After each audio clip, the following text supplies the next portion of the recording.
Bonjour, je suis Amina Mouride, étudiante en Master 2 d'urbanisme à l'IUR Aix-Marseille. Et cette semaine, on a l'opportunité de pouvoir être en workshop dans le Parc national des Calanques.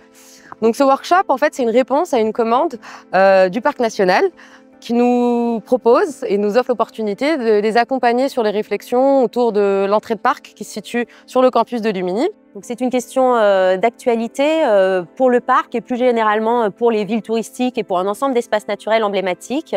Ça a donné lieu en 2023 à la formulation d'un plan de gestion des flux touristiques par le ministère, également par un appel à manifestation d'intérêt porté par Atout France sur cette question-là. Aujourd'hui, en 2023, il y avait 3 millions de visiteurs qui ont visité ce parc national créé en 2012. C'est le seul parc national périurbain à la fois terrestre et marin d'Europe et confronté à des fortes fréquentations, principalement régionales et locales à 80%. Donc pour répondre à ces enjeux-là, le Parc national des Calanques a mis en place un ensemble de dispositifs visant à travailler autour de ces enjeux de régulation des fréquentations. Il a notamment mis en place un dispositif de quotas, ce qu'on appelle le permis de visite, dédié à la Calanque sur Sugiton Pierre Tombé, qui permet de réguler à 400 visiteurs par jour pendant les week-ends et la saison estivale. Il a également mis en place un schéma d'accès au parc, identifiant 5 portes d'accès majeures qui sont des interfaces, des lieux stratégiques d'interface ville-nature que le parc souhaite particulièrement travailler. Et parmi ces 5 portes d'accès majeures, il y a la porte de Lumini, qui est une porte importante, une porte d'entrée au parc national importante parce que c'est aussi un pôle universitaire, un pôle d'emploi très accessible en transport et qui accueille 150 000 visiteurs par an et avec des pics de fréquentation de 3 000 visiteurs par jour. Donc pour répondre à ces enjeux-là, le Parc national des Calanques a mandaté les étudiants du Master TMCM pour définir un projet d'aménagement, de réaménagement du secteur de Lumini. C'est aussi pour nous, en tant qu'étudiants et futurs urbanistes, de pouvoir pratiquer nos fonctions en exercice réel avec des acteurs sur le territoire. Donc ce workshop, il s'est décomposé en 2 phases. Un premier temps de diagnostic, donc directement sur l'entrée de parc et sur le campus de Lumini, dans lequel on a pu rencontrer différents acteurs, des usagers, faire des relevés sur le terrain. Et une seconde phase qu'on est en train de vivre actuellement, qui est plutôt une phase de proposition. Donc comment, à partir de ce diagnostic territorial, on peut proposer des orientations d'aménagement pour cette entrée du parc de Lumini.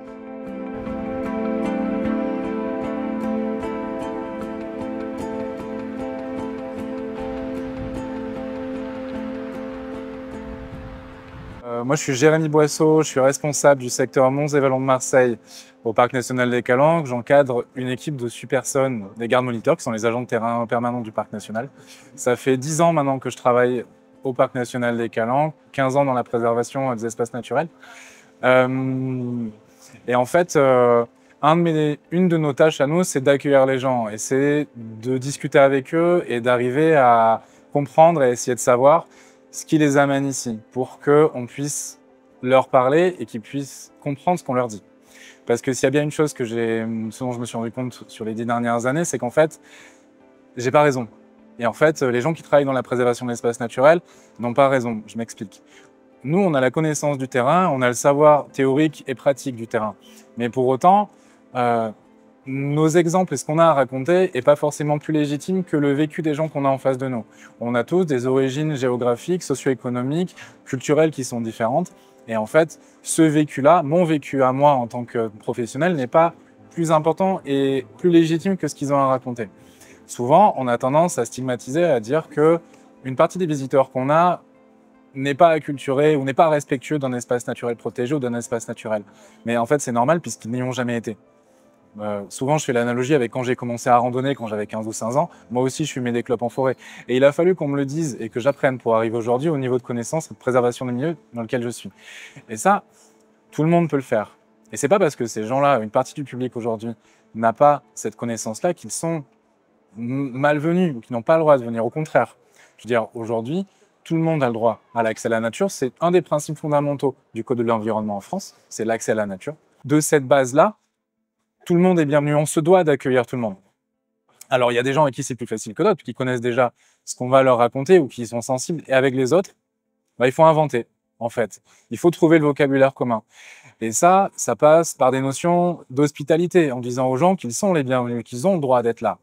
Ça passe aussi avec des notions de bienveillance, c'est-à-dire qu'il faut aussi accepter que les gens d'en face ne sont pas au même niveau. Et ça passe avec des notions d'empathie, c'est-à-dire qui est la personne que j'ai en face de moi, quel est son vécu et comment est-ce que je vais pouvoir lui parler. Et ça, dans une communication institutionnelle, c'est super compliqué parce que c'est difficile, avec des panneaux, avec des plaquettes, d'arriver à s'adresser à chaque type de personne. Mais c'est pour moi, aujourd'hui, une des notions fondamentales de mon travail et du contact que j'ai avec les gens. J'essaye de savoir qu'est-ce qui les intéresse, qu'est-ce qui les a amenés là, qu'est-ce qu'ils ont vécu, comment ils vivent. Je veux dire, il y a des gens, aujourd'hui, ils sont dans le parc national des Calanques, qui sont dans l'espace naturel, parce qu'ils étouffent en ville, en fait. Et ça, il y a eu un vrai effet post-Covid, où en fait, les gens se sont retrouvés enfermés chez eux et se sont rendus compte qu'ils étouffaient. Ce qui n'était pas le cas avant, puisqu'ils avaient la liberté de sortir quand ils le pouvaient. Et donc, il y a un vrai besoin de prendre l'air. Il y a un besoin durable de prendre l'air. Il y a toute une frange de personnes qu'on ne rencontrait pas avant et qui aujourd'hui est dans les espaces naturels. Et ces gens-là, ils ont fondamentalement le droit d'y être. Parce qu'être dehors, ça leur fait du bien physiquement, intellectuellement. Je veux dire, ça les ressource et tout ça. Et nous, on doit accompagner ça. Pas mettre au projet d'usage. Oui, les Beaux-Arts, elle est où l'entrée? L'entrée, elle est ici. On a seulement 1 ou 2 bâtiments existants pour en faire une maison de présentation, une maison de parc, à voir comment on la nomme. On peut aussi se dire, ok, identifier, je sais pas. Bien sûr, bien sûr. Mais peut-être pas. Bonjour, je m'appelle Laetitia Cassi, je suis étudiante au Master 2 TMCM. Au sein de notre groupe, on a travaillé avec le Parc national des Calanques afin de proposer un aménagement pour son entrée. Pour ce faire, on a élaboré un questionnaire qui était composé d'une multitude de thématiques, notamment celles qui concernent les usages, la perception et l'accessibilité. Concernant cette accessibilité, ce qui est revenu, c'était que les usagers pouvaient venir en voiture ou en bus, et ça a montré que le fait de venir en bus ne constitue pas du tout un frein. Concernant les usages et la perception du site, ce qu'on a retenu, c'est que ce site constitue vraiment un endroit qui permet de se reconnecter à la nature et permettre de garder ce droit et ce lien avec l'espace naturel, mais les usagers voudraient qu'on retrouve plus d'aménagement et de signalétique relatif à la protection de cet espace. Avec mon groupe, on a piloté un diagnostic paysager, principalement basé sur les ambiances, dans le cadre du workshop pour le Parc national des Calanques. Et notre question, elle s'est posée sur la porte d'entrée des Calanques. Est-ce qu'on était sur un espace fixe ou au contraire, est-ce qu'on était sur un espace en épaisseur? Dans cette approche paysagère, justement, on a relevé une épaisseur qui nous semblait pertinente, c'était de partir justement sur un contexte de relief, d'imaginer Lumini comme étant sur une cuvette et de partir justement du début de cette cuvette et de parcourir le long d'un transect tout ce chemin pour arriver jusqu'à ce qui nous semblait vraiment la porte d'entrée des Calanques, le lieu où on a une connexion visuelle avec la mer.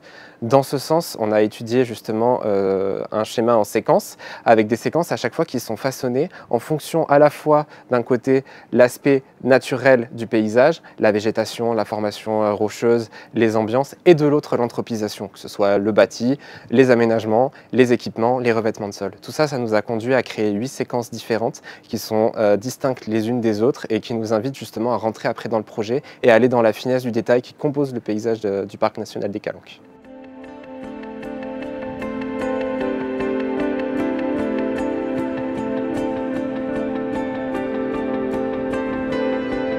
Au final, le travail réalisé par les étudiants a donné lieu à une restitution orale et à la formalisation de panneaux à zéro qui permettent de rendre compte des éléments de diagnostic et de leur projet de ménagement du secteur de Lumini, ce projet qu'ils ont proposé. Et ces documents sont disponibles à l'Institut d'urbanisme et également ces documents ont été transmis aux agents du Parc national des Calanques. Donc voilà, on arrive à la fin de cette expérience assez intense en immersion dans le Parc national des Calanques. Qu'est-ce qu'on retient de ces 2 semaines de workshop? Le premier, c'est que préserver un espace, c'est une tâche qui est compliquée parce qu'il faut pouvoir penser à la renaturation, il faut pouvoir penser à l'hospitalité de cet espace, mais bien évidemment en garantissant une forme d'inclusivité à tous les types d'usagers sur le territoire marseillais. On pense aussi que l'inscription du Parc national des Calanques, il doit pouvoir respecter aussi le paysage qui l'entoure et bien évidemment son patrimoine historique, culturel, matériel et immatériel. Et enfin, ce qui est important pour nous et ce qu'on a souhaité aussi dire fortement à travers nos présentations aujourd'hui, c'est que le parc national doit devenir un acteur qui participe à garantir le droit d'accès à la nature, bien évidemment. La nature est un patrimoine commun auquel on doit tous avoir accès, mais que ce droit à la nature ne peut pas être garanti sans respecter le droit de la nature.